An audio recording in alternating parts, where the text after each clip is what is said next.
Se tem a biblioteca de Alexandria, então não tem a biblioteca de Alexandre foi. Não, Porque era ele só quando ele ia. ia. E ele não foi. Ele não foi, é só E tem a de Alexandre vai. E Alexandre também, vai, exato. Também, Você se dedica dias decorando um assunto sério, E aí tem uma escola de samba que chama Vai, Vai.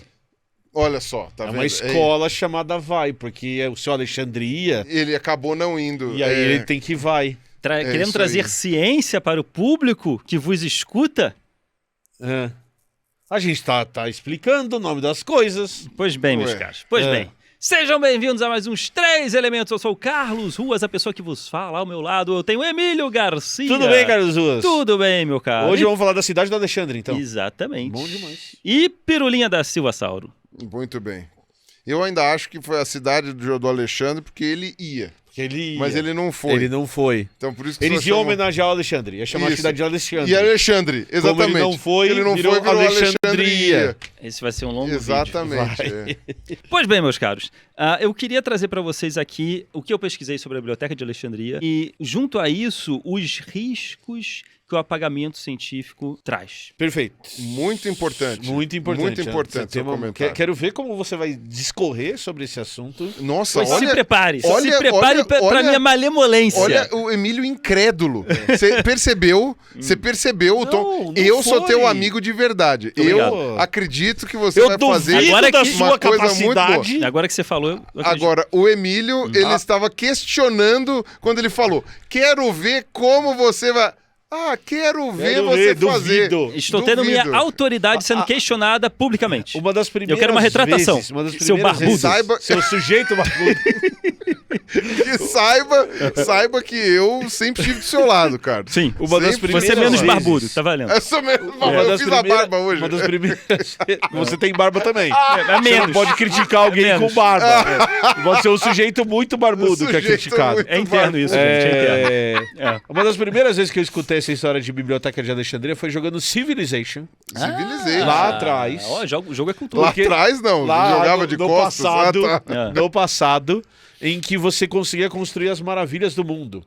Sim. Você construía as pirâmides do Egito, os jardins suspensos da Babilônia, por exemplo, e dentre as grandes maravilhas do mundo, a Biblioteca de Eu Alexandria. acho que você está Colosso de confundindo com Rhodes. o Farol de Alexandria. É, Farol o de Farol Alexandria é era maravilhas. uma das maravilhas do mundo. Era uma das maravilhas. É, Não verdade. era mas a também biblioteca. tinha a biblioteca, mas não era das maravilhas. Era alguma coisa de conhecimento que você Mandava desbloqueava fazer. um monte Sim. de coisa na hora que você construía a biblioteca pela primeira vez. Mas era o Farol. Você tem razão. Pois bem. Que era uma das maravilhas. Eu acho que no Sin City Também. você podia colocar o Farol de Alexandria também. O termo biblioteca hoje, para uma criança, um adolescente que está assistindo a gente hoje, é um termo mais banalizado, historicamente falando, porque hoje a informação está na sua mão. A biblioteca ela ficou mais secundária, mais terciária, porque uma vez que o conhecimento, não conhecimento, mas a informação está na sua mão, está no celular, você não precisa se encaminhar, pegar o carro, dirigir, ir até o local que o conhecimento está centralizado. Isso era muito comum antigamente. Né? Antigamente, tanto tipo antigamente, assim, né? 10 anos atrás. Você foi pra biblioteca. Nos anos 90... Eu pesquisei tinha- coisa em tinha que ir. biblioteca. Pois é, Eu já- pois é. Então não é nem tão antigamente. Apesar, ao menos que você esteja nos chamando de relíquias. Né? Relíquias já históricas. estamos na fase da relíquia, mas eu acho que. Mas assim, para falar a importância de bibliotecas antigas, porque antes muito do conhecimento era passado oralmente. Então ele morria e meio que começava do zero na geração seguinte. Muita coisa se perdia, né? E o livro foi uma forma de você acumular esse conhecimento. Uma história de uma vida de pesquisa de uma pessoa de 90 anos estaria registrada, passava adiante e essa pessoa subia mais um degrau nessa pesquisa. Então os livros possibilitaram um acúmulo de conhecimento. E aí você potencializa, exponencia os avanços, o progresso científico. Então isso foi fundamental. E aí concentrar esses livros em um único local, em uma época que não se tinha muito um local para ter isso, e o livro não era uma coisa fácil de se ter, porque depois da imprensa você hoje tem livros na sua estante, você tem livro tudo quanto é lugar, mas antes disso os pergaminhos eram feitos de couro de ovelha, de cordeiro, era uma coisa cara, era uma coisa elitizada, nem todo mundo conseguia ter, não era acessível, as pessoas não eram muito alfabetizadas. Então, livro era uma coisa... E tudo dava trabalho. E dava trabalho. Você tinha que escrever na mão. caríssimo. Os não monges... podia errar. Né? É. Então você tinha aquela coisa do erro, né? O erro tinha que ser corrigido. Imagina corrigir. Qual era o liquid paper que você usava nessas horas? Você errou, no pergaminho. É uma couro de ovelhas. Aí pensei, errei. Monges da Mata idade... outra ovelha. Puta, tem que fazer tudo de novo. Monges na Idade Média demoravam anos pra fazer um livro. Uhum. Hoje, eu ligo pra gráfica, vou fazer um livro num sábado qualquer, eu faço 4.000 livros em 10 dias. Graças à produção industrial, né, recente. Porque Então, eu vendo 4.000 livros. você Eu faço sentiu- 4.000 livros em 10 dias. a Você ideia não foi sentiu essa. a ideia... Rogan, Em 10 dias eu vendo não, 4.000 Eu livros. só quis dizer que hoje o processo... Biblioteca de Alexandria, aquela Industrial. porcaria. Tinha 4.000 livros no total. Eu faço 4. Na verdade, é, esse vídeo era pretexto. então. A Biblioteca de Alexandria é pretexto pra eu chegar aqui onde eu queria. Mas isso é uma coisa que você citou que é legal, porque a gente tende a pensar em biblioteca como livros, mas se você volta para a antiguidade, como por exemplo a Biblioteca de Alexandria, você tinha pergaminho, Eram como você tá rolos. dizendo, você tinha rolos, Eram você rolos. tinha coisas em madeira, você tinha pedaços de argila, em argila, né? coisas que tinha umas gravadas. coisas de escrita Tinha papiro do cuneiforme lá. Egito também, de outro material. cânhamo, não é? É cânhamo. Muitas coisas do que a gente vê preservado agora eram coisas que estiveram nessas bibliotecas e que foram recuperadas. de Tanto é que a bibliotecas como Tupá, essas. falando dos pergaminhos do Mar Morto. Cara, é tudo aquele negócio que, se você desenrolar, apodreceu. Apodreceu, Teve um agora, recentemente, que o pessoal tomografou e desenrolou virtualmente. Tomografou enrolada. Né? Porque se você tentar desenrolar, o negócio pulveriza. Vira pó. Sim. Tanto é que eu vi uma vez que nessas bibliotecas, bom, eu acho que era na Idade Média também, alguma coisa assim, que o pessoal recopiava o livro quando ele tava muito estragado. sim. Tipo, putz, já tá estragando. Tem que fazer de novo. Tá, copia outra vez. Manda pro tá. copista lá que ele vai fazer. E eu vou falar sobre isso no final. Então sobre vai essa lá, vai lá. técnica. Pois bem, então assim, como surgiu a Biblioteca de Alexandria? A gente precisa falar de 300 anos antes de Cristo, o Império de Alexandre o Grande, da Macedônia, que ele expandiu até a cultura grega, levou a cultura grega militarmente, né? Uma grande parte do Mediterrâneo, chegou a entrar na Ásia e conseguiu chegar no Egito também, né? E por volta de 330, mais ou menos, antes de Cristo. E quando ele morreu, toda essa fatia que ele conquistou foi dividida para os generais dele. Ele não tinha filho, né? Não tinha filho. Então os generais, virou festa e dividiu para os generais. E o general Ptolomeu ficou com o Egito. Foi a primeira vez que o Egito teve um faraó grego, um imperador grego. E assim começou a dinastia dos Ptolomeus. Ptolomeu I, Ptolomeu II. E o Ptolomeu, como ele era da Grécia, a Grécia tinha essa questão de foi o berço da filosofia, né, aqui no Ocidente, né, a Grécia foi o pai da filosofia. A Grécia não só naquela época tinha um forte poder bélico, mas também o Ptolomeu Pomposo também, não, nós somos aqui o pai do pensamento, da filosofia, e ele resolveu fazer em Alexandria, no Egito, um museu dedicado às musas. As musas eram entidades gregas que representavam música, arte, ciências. Então ele resolveu fazer um museu em homenagem a elas. Então o museu é sobre musas. Por isso a origem do nome. Porque elas inspiram a ciência, inspiram a arte. Museu significa morada das musas. Por isso que é a musa inspiradora. Era um templo para as musas. Trabalhei em museu a vida inteira. E não sabia disso. E olha Trabalhou só. para musas a vida inteira. Para musas, olha E só. não sabia. E eram templos que tinham conhecimento. E tinha biblioteca. Ele fez uma biblioteca dentro deste templo para as musas. Olha Conhecido só. como Biblioteca de Alexandria. Porque era em Alexandria. Porque era em Alexandria. Muito bem. E por que ela se destacou? Porque, assim, existiam outras bibliotecas pelo mundo. Na Pérsia tinha biblioteca, em cidades gregas, na Roma tinha biblioteca. Então, é mentira isso de que era a única biblioteca do mundo guardando todo o conhecimento. Não era a única, mas era uma das mais famosas. Porque era uma cidade portuária muito rica e multicultural. Vinha embarcações de tudo quanto é canto. E o Ptolomeu, ele foi um dos primeiros eu quero investir em conhecimento. Então ele mandou fazer essa biblioteca e ele tinha investimento estatal para financiar pesquisas. Então, filósofos, pensadores iam para lá e eles tinham financiamento para fazer suas pesquisas. Olha que sensacional isso naquela Carlos época. Ruas está defendendo o financiamento do Estado à pesquisa. Mas aí você está dizendo... Não, mas era o Ptolomeu. Mas era o Ptolomeu. Verdade. Você tem que Não, pensar. não agora, verdade. Isso chama mecenato. Mecenato, exato. Então, assim, as embarcações que chegavam também eram obrigadas a trazerem um livro Para a biblioteca. da sua nação. Tipo, você dá tipo, onde deixa eu... Sou lá da Fenícia. Opa, traz um pensamento fenício aí pra nós. 1 quilo de comida não perecível Exato. pra entrar no Tipo isso, coisa. tinha que trazer um livro e deixava lá, o livro era copiado, entregado e pronto, e mantinha aquele conhecimento ali. Então, olha a riqueza E eles sabiam de as conteúdo. línguas todas? Porque eles escreviam em grego, de repente chegava um negócio em cuneiforme, aí os caras, copia aí. Devia ter tradutor, porque tinha livros de várias línguas diferentes. Tem esse registro. Tem egípcio, tem grego, tem fenício. E como você disse, sempre foi e continua hoje sendo uma cidade portuária muito importante. Sim. Você devia conseguir contratar essas pessoas que falavam outras línguas, inclusive, para trabalhar ali naquele contexto. Porque até hoje, né? Uma cidade portuária é muito importante no Egito. Tem um porto egípcio. Porque é onde é a Foz do Nilo, né? Isso, a Foz do Nilo porto ali. Que continua muito importante no Egito até hoje. É onde o Nilo descarrega. Então, assim, essa biblioteca foi se tornando... onde o Nilo descarrega, não? Onde o Nilo deságua. Dá o Nilo ali. Então, assim, essa biblioteca, ela ganhou muita notoriedade. Ela se tornou uma das mais famosas, porque a cidade que ela ficava tinha um investimento forte no conhecimento, um conhecimento forte nela, um financiamento de pesquisa e ainda mais leis que faziam com que ela crescesse cada vez mais, né, com conhecimentos multiculturais de diversas partes do mundo concentrados ali. E numa cidade importante, né? Que tinha muita gente entrando e saindo, então que isso espalhava essa história da biblioteca. Naquela época foi uma das cidades mais importantes que existia. Então, assim, vários pensadores foram para lá, morar lá para poder fazerem suas pesquisas. E isso fez um boom de conhecimento científico em Alexandria. Então, várias pessoas que a gente conhece, pensadores e filósofos, vieram de lá, ganharam esse renome porque estavam lá, onde as coisas da filosofia aconteciam.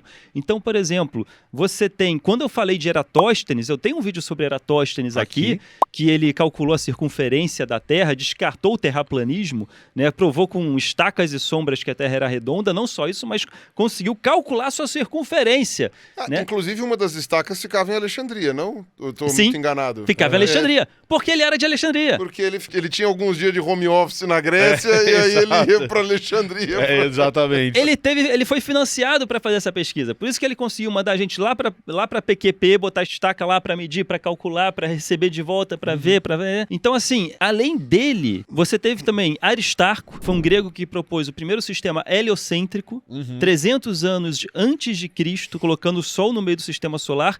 Isso só voltou a ser pesquisado com Kepler, com Copérnico, tipo, 1.500 anos depois, sabe? E por causa daquele conhecimento acumulado ali naquele pontinho, já tinha gente trabalhando essa ideia, que foi perdida depois eu acho interessante essa ideia de gregos egípcios, né? É muito louco, né? Sim. Mas você sabe uma pesquisa científica que eles não fizeram nessa época de ouro da Biblioteca de Alexandria, do Museu de Alexandria? A pesquisa sobre a tecnologia que existe nas roupas da Insider. Exatamente, camisetas para o calor no Egito. Olha, só pescaram essa. Exato. Que absurdo! Perderam a oportunidade de produzir camisetas que protegeriam eles do calor egípcio. Ou seja, eles não tinham isso. Não tinham. Que nós temos agora. Sociedade atrasada.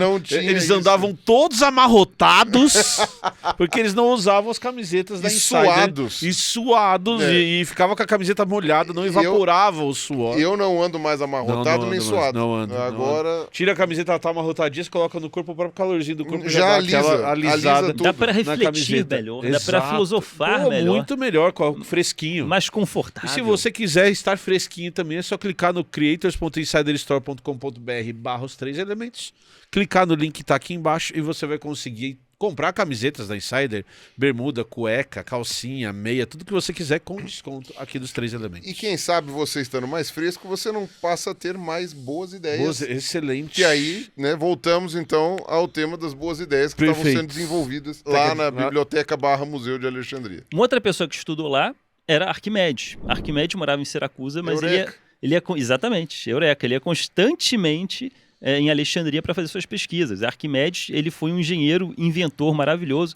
Ele tem, por exemplo, o parafuso de Arquimedes, que é usado até hoje, foi a primeira bomba d'água desenvolvida, que conseguia tirar a água de um solo abaixo para um solo de cima.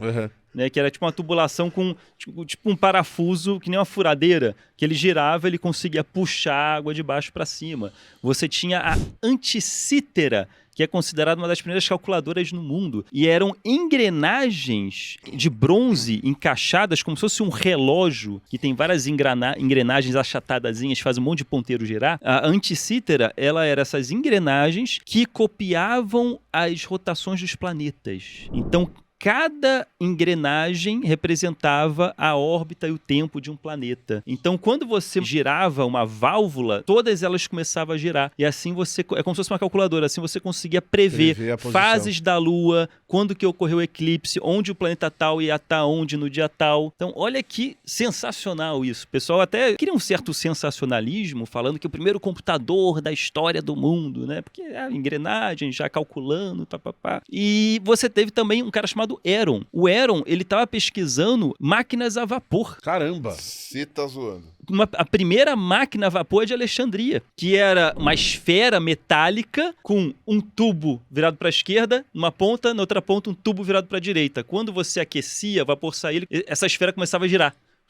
Era um motorzinho a vapor mesmo. Eles estavam pesquisando o vapor como energia, como transformar força. Um tipo de energia em outro tipo de energia. E sem petróleo ainda, né? Então, sem petróleo ainda. Carvão, né? Carvão, exatamente. Esquentando água. Né? Isso só foi ocorrer na Revolução Industrial lá por 1700, né? Assim, que a coisa pegou no mercado, no mundo, né? Mas assim, tinham pessoas em Alexandria estudando o vapor como força, como energia. Só quase 2000 anos antes. Sensacional. Então, o poder de quando você junta as coisas e dá grana para eles. Quando você junta grandes sábios, pessoas querendo realizar pesquisas em um local que tem investimento para pesquisa, que dá liberdade para você refletir e filosofar e investimento para criar. E informação, isso né? E a biblioteca, né? E a biblioteca em si. Exato. E a biblioteca em si, que tem um conhecimento acumulado. acumulado. Conhecimento acumulado. Para criar isso, eu vou consultar fulano, ciclano, para criar o meu. Não, será que alguém já não pensou nisso? Eu vou lá, olho, não pensaram, então vamos testar. Mas isso que você falou da liberdade é muito importante. Porque isso liberdade para pensar. As pessoas às vezes ficam reclamando. Isso é pesquisa inútil. Cara, não existe pesquisa inútil assim. A pesquisa inútil só é aquela que chove no molhado. A que só está repetindo o que já foi feito exatamente igual. Isso a gente pode dizer que seja inútil. Agora, a pesquisa que tem alguma coisa de diferente, cara, ela não é inútil. O pessoal cismou com uma ideia de utilitarismo com relação à ciência que não funciona. Carl Sagan já dizia, a maior parte das grandes inovações que a gente teve hoje, que possibilitaram a gente ter um celular, uma câmera, uma televisão e tal, são inovações que a princípio foram feitas sem querer chegar em lugar nenhum. Era só para tentar entender o mundo. Não, vamos tentar entender como que funcionam as coisas e tal. Depois é que a aplicabilidade técnica foi feita para aquelas coisas. E muito provavelmente, na maioria das vezes, nem pela pessoa que fez o estudo original. Alguém olhou para aquilo depois. O cara do LED é um exemplo desse. Um russo lá inventou a lâmpada LED, nem era como lâmpada. Ele queria saber se a reação acontecia do jeito que acontecia, que emitia luz. Ele vai lá e descobre e fala, tá aqui, descobri. Ele nunca pensou que isso poderia virar a lâmpada, que ia virar não sei o que lá, tal. Que isso foi recuperado 50 anos depois, alguém falou, opa, olha, isso aqui pode ter uma utilidade. O Carl Sagan comentava do Maxwell, né, das equações de Maxwell. O Maxwell era um cara que, no caso, já nasceu rico, então ele não precisou trabalhar e teve liberdade para pesquisar as coisas dele e fez as equações de Maxwell. E isso permitiu a existência depois do rádio, da televisão, ele mudou o mundo. Exato. Agora, o interessante que ele falou é, se a Rainha Vitória tivesse chegado e falado, arrume um jeito de inventar uma máquina que converse com todas as colônias. Aí falou assim, a Rainha Vitória ia ter gastado dinheiro à toa, porque com este objetivo ninguém ia descobrir nada. Você precisava de alguém que estava só tentando entender o universo e que tinha dinheiro disponível. Que tinha tempo, né? Que tinha tempo, né? Aí sim as coisas acontecem. Então, por isso você tem que ter liberdade. O maior avanço da humanidade foi esse. É dar dinheiro para o cientista pesquisar. O quê? O que ele pesquisar. Uma hora vai achar uma coisa muito legal aí. Uma hora você pode até pegar esse conhecimento e aplicar. Mas é entender o mundo. Esse é o princípio da ciência. É muito legal isso daí que você está trazendo dessa questão histórica, né? Sei lá, a visão do Ptolomeu aí. Esse motor a vapor que você falou inicialmente, ele é um brinquedo, ele não tem utilidade Ele não prática. tinha funcionalidade. Ele fazia a esfera girar, mas, olha, dá para, através da pressão do ar, do vapor, fazer coisas funcionarem. Né? Vai que. Pois bem, esse foi o auge da Biblioteca de Alexandria, que foi aí por volta de 300 a.C. até 1º depois de Cristo. Então, esses 300 anos foi a época de ouro, foi o Império dos Ptolomeus, que tinha investimento, que tinha muita riqueza, cidades. Então, esse foi o auge. E de 1º depois de Cristo até aí 300, 400 depois de Cristo, que foi o declínio. Ela foi ruindo, ela foi se deteriorando, os investimentos foram acabando, a riqueza foi acabando, a ideologia foi mudando e o tempo foi apagando ela. E nós temos aqui quatro hipóteses para o seu fim, porque não existe uma definição martelo batido de foi queimada, foi invadida, foi guerra, o que houve para ela ter acabado? Você tem historiadores, tanto romanos quanto na Idade Média, e cada um fala uma versão diferente. Então, não se tem uma conclusão exata de como foi o seu fim, mas eu vou trazer essas 4 hipóteses aqui para a gente conversar. A primeira hipótese foi Júlio César, que em 48 a.C. teria queimado ela sem querer, porque ele estava perseguindo Pompeu, que era um concorrente político dele, estava tendo uma guerra civil em Roma, para ver quem que ia governar, e aí teve várias batalhas, Pompeu perdeu, atravessou o mar Mediterrâneo, Júlio César foi atrás dele, Pompeu se refugiou em Alexandria, Júlio César chegou e queimou toda a frota dele. Nisso que queima a frota, o vento levou o fogo para a cidade, o fogo se espalhou, perdeu o controle e dizem que aí a biblioteca foi queimada. Um historiador romano fala isso. Porém, essa hipótese não é muito confiável porque isso foi há 48 anos antes de Cristo. Tipo, a biblioteca, ela é citada. Tem registro depois. Tem registro de historiadores indo lá e falando, fui na biblioteca, que coisa linda, oh meu Deus, e anos depois. E 100 anos, 200 anos depois, tem registros da biblioteca. O que alguns historiadores comentam é porque a biblioteca ela se expandiu, ela teve uma extensão. Tem universidade que tem um polo aqui, um polo ali. É cheio de puxadinho. Cheio de puxadinho. Um outro campo. Outro campo. Isso ocorreu. Ela teve um segundo templo do deus Serapis, que era um deus greco-egípcio. Um sincretismo muito doido entre deuses gregos e deuses egípcios. E surgiu assim o deus Serapis. Fizeram um templo em homenagem a ele que tinha uma extensão da biblioteca. E tinha aquela música Serapis, isso aí, imagina. Olha, aí fomos muito longe agora. E então você tinha, digamos assim, 2 bibliotecas em Alexandria. A mãe e a filha. Então se confunde às vezes. Será que queimou a mãe? E a filha sobreviveu, né? Porque e vice-versa. Não se fala direito qual que foi e qual que não foi. Então é uma hipótese, né? Mas tem esta hipótese que foi Júlio César. De qualquer forma, os registros continuaram.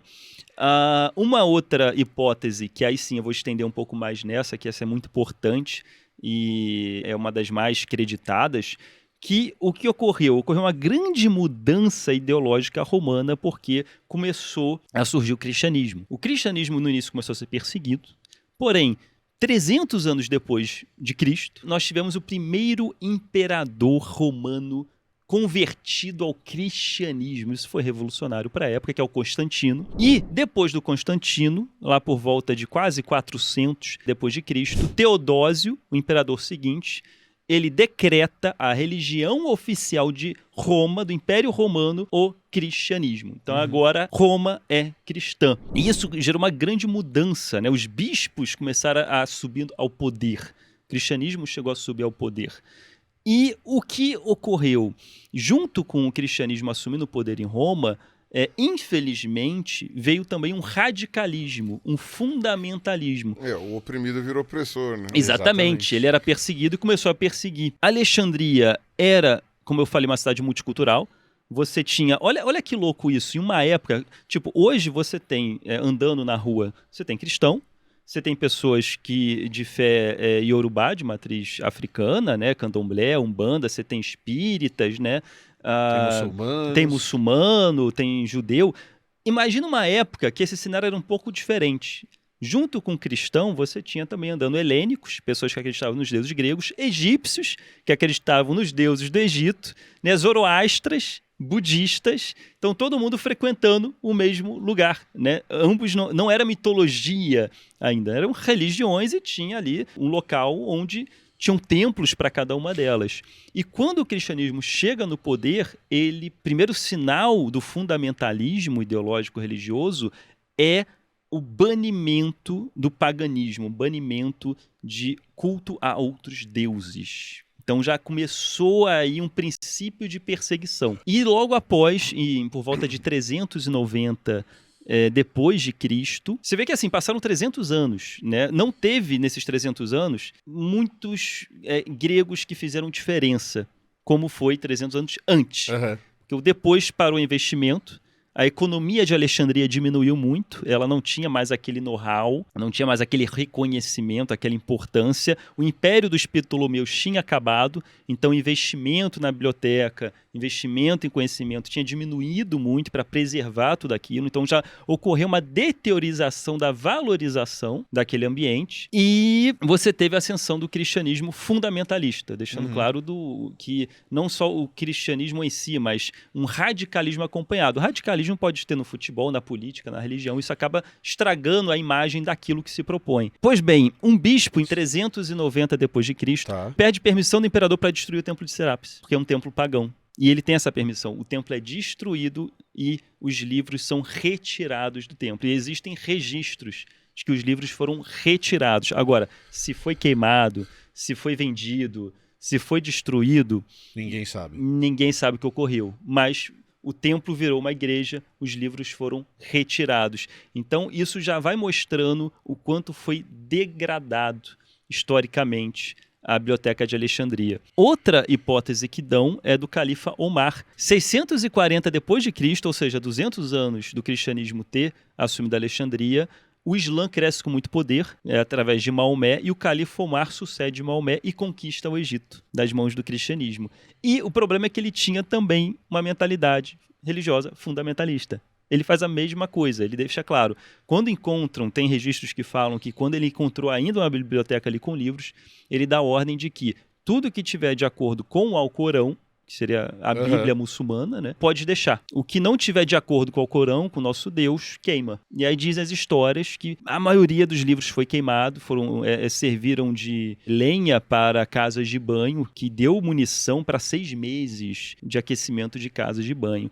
Então teve um fim trágico. A partir daí, não se tem mais nenhum registro da Biblioteca de Alexandria, seja a mãe ou seja a filha. Então eu chego agora na quarta hipótese, que é de um historiador chamado Roger Bagnall, e ele dá a hipótese do fogo lento, que é um pouco do compilado que eu falei agora.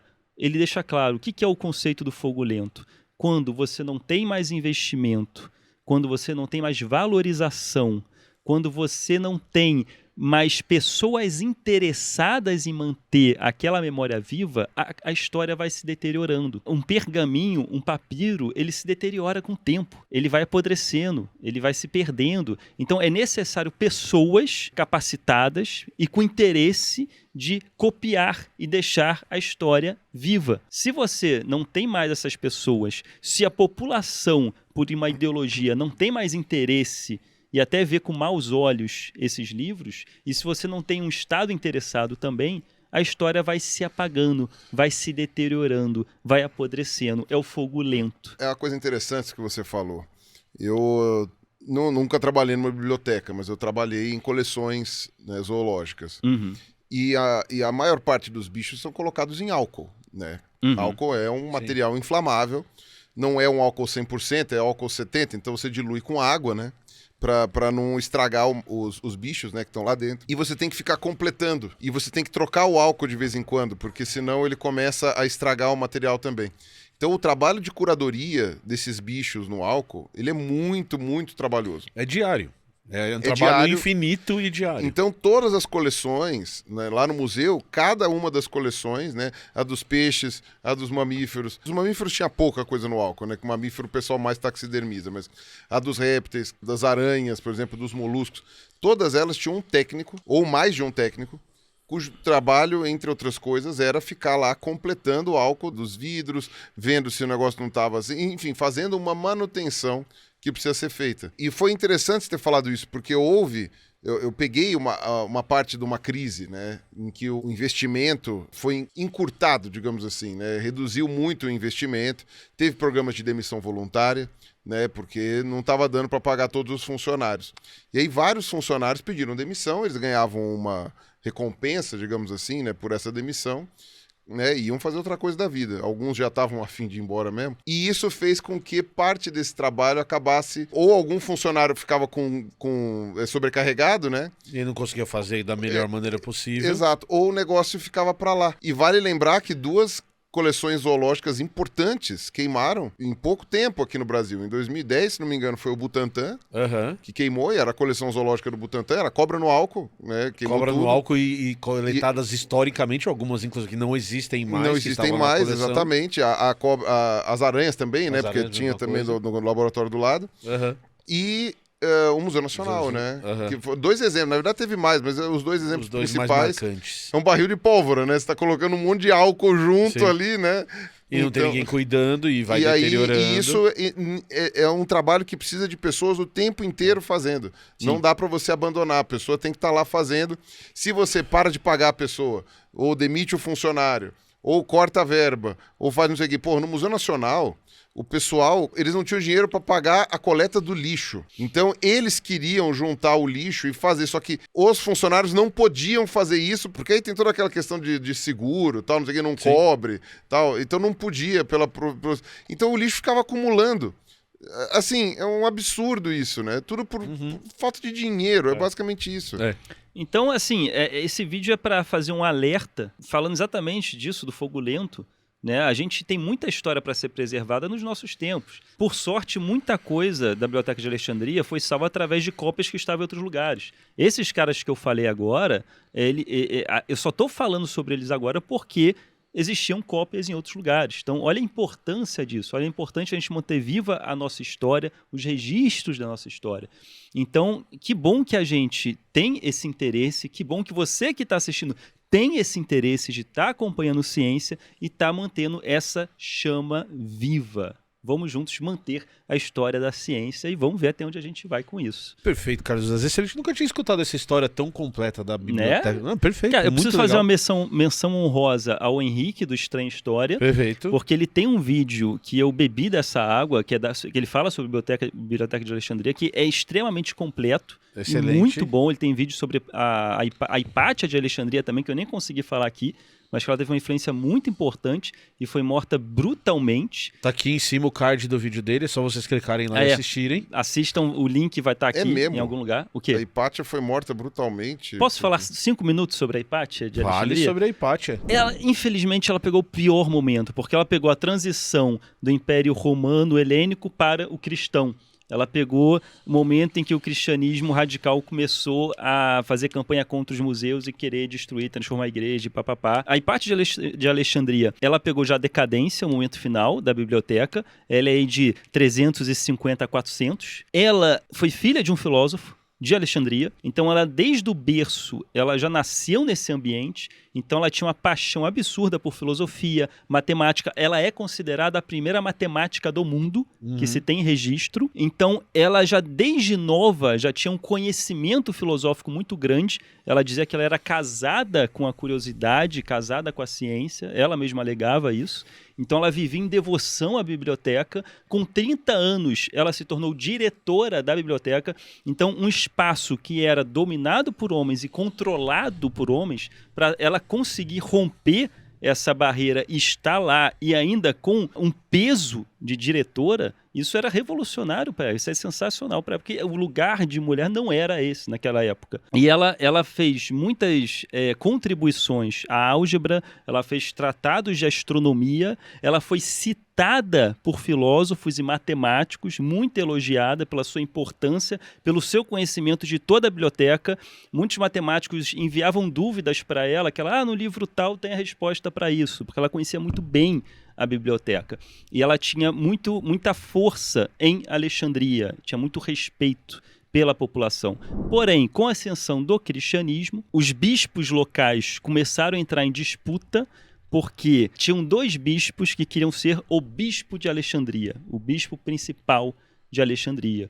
O cristianismo começou a chegar. Tinham 2 bispos concorrendo. E nisso de concorrer, o povo de Alexandria se dividiu. Criaram 2 facções cristãs que começaram a ser violentas uma com a outra. Porque uma queria o bispo tal no poder, a outra queria o outro bispo no poder. Começaram a ter morte, conflitos. Começou a ter caos em Alexandria por causa desse fervor, nessa disputa política. Infelizmente sobrou para Hipátia, porque era comum governantes pedirem conselhos para filósofos da biblioteca, conselhos de encaminhamento, de, né, o que se acha, e tinha um desses bispos que pedia conselhos para ela, que ia lá e tô com mais dúvidas aqui, quero ouvir o que você acha. Por isso estar ocorrendo, a outra facção, que começaram a morrer gente de um lado e morrer gente de outro, falando, vamos dar uma lição para esse bispo, vamos matar as pessoas próximas dele. Seria uma mensagem que eles dariam. Quando ela estava se encaminhando para a biblioteca, pegaram ela à força, despiram ela, cortaram ela, arrastaram ela, furaram seus olhos e a queimaram viva dentro de uma igreja. Que beleza, muito Foi bom. trágico o seu fim da Hipátia, que tinha um amor muito grande pela ciência e pelo conhecimento. Por ter feito nada. Ter feito nada. Né? Cristianismo, a gente se vê por aqui. Foi um linchamento... Um linchamento público e que ela não merecia. Que ela não merecia. Não é uma coisa exclusiva do cristianismo, esse tipo de coisa. Mas o problema é que a mensagem do cristianismo é outra, oposta, né? Então acaba ficando bizarro por causa disso. Exatamente. Né? Como é que eu termino agora? Nesse clima de dê conselhos e terem olhos furados, esse foi os 3 elementos. Isso, não dê conselhos que vão furar teus olhos. Esse é o... Não, mas eu acho que... Voltando aqui. Mas eu acho que essas histórias são muito legais, inclusive, pra gente entender como esse conhecimento ele se perde e ele vai ser só recuperado muito tempo depois. E é fácil se perder o conhecimento. Sim. É fácil o conhecimento ser apagado. Sim. É fácil a ciência ser apagada. Muitas das coisas que eu falei agora, só 2000 anos que eles estavam descobrindo, só 2000 anos que voltaram a desenterrar essas descobertas. Então, olha a importância, olha o quanto é nocivo um governo totalitário flertando com uma ideologia religiosa fundamentalista quando eles andam de mãos dadas. Isso é extremamente nocivo para o pensamento livre e para o investimento na criação. Perfeito. Começa a querer proibir coisa.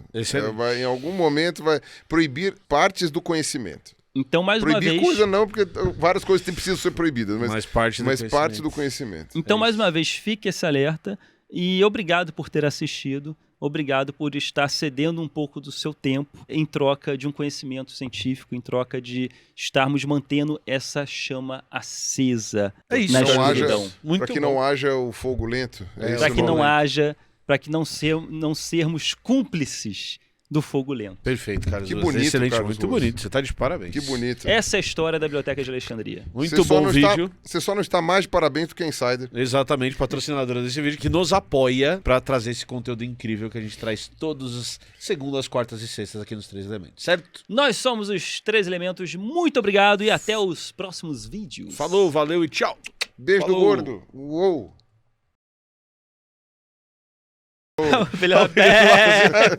Eu odeio esse monge. O Ptolomeu era aquele aluno que respondia certo na escolinha do professor Raimundo. Isso. Eu lembro. Que era o Niso Neto. Era Ptolomeu, não? Era o seu Ptolomeu. Olha só. Nem tanto, mestre. Nem tanto, mestre. Ele tá vivo até hoje, então, né? Sim. Tá vendo? O Nilo descarrega. O Nilo descarregando em Alexandria. Por isso que o Alexandre não foi. Esse não ia, não. Esse foi.